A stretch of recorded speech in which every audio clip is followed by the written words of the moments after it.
Daniel, what can we expect over the next few hours in the Tampa area? So we expect that as the storm rolls on shore, things are going to get worse. Conditions will continue to deteriorate as this storm crashes into the coastline.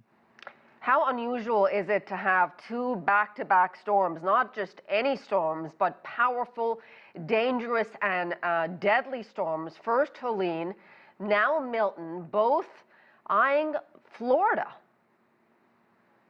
Yeah, so this isn't necessarily unusual in the sense that we've had some intense seasons in the past where back-to-back storms roll through in back-to-back weeks. 2004 springs to mind, as well as the year with Irma and Maria.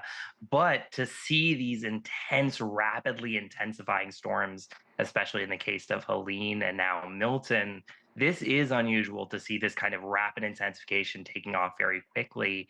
We think it's due to the very strong, very warm sea surface temperatures that have been underlying the Gulf of Mexico, near record breaking heat in that region right now.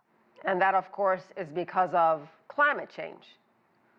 That's right. So human beings have been increasing the greenhouse gases in the atmosphere for the past 150 years or so.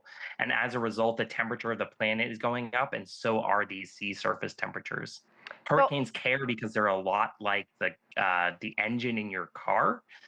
As you provide fuel source to them, they start to spin faster and faster. And in the case of Hurricane Milton, it saw these very warm, near record temperatures in the Gulf of Mexico and began to spin very fast indeed, increasing from a tropical storm to a Category 1 hurricane, all the way up to a Category 5 hurricane in just about 24 hours. Remarkable intensification. so what will be the biggest threat from Milton? The water is always our first concern. If you're along the coastline in a region where you're supposed to be evacuated, these are the places where I worry the most. Inland where I live, intense inland flooding is possible. Tornado threats also abound in the region around the hurricane. And if people lose power, keeping themselves safe, secure, cool in the days after the storm are also concerns of mine.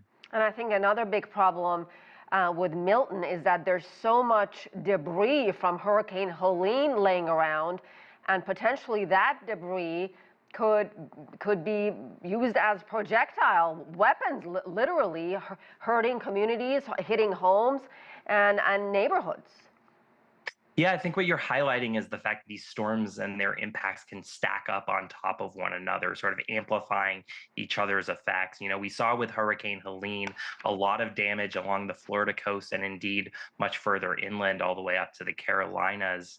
And that damage is still having ramifications for communities today. And here comes another storm right behind it.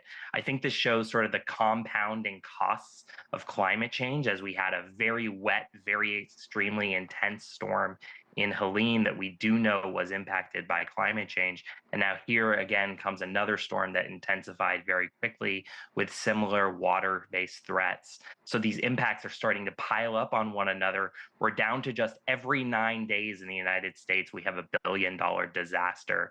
And so the impacts are getting more frequent, and we can't afford to sleep on this. That's right. All right. Important message there. Daniel Gilford, thank you.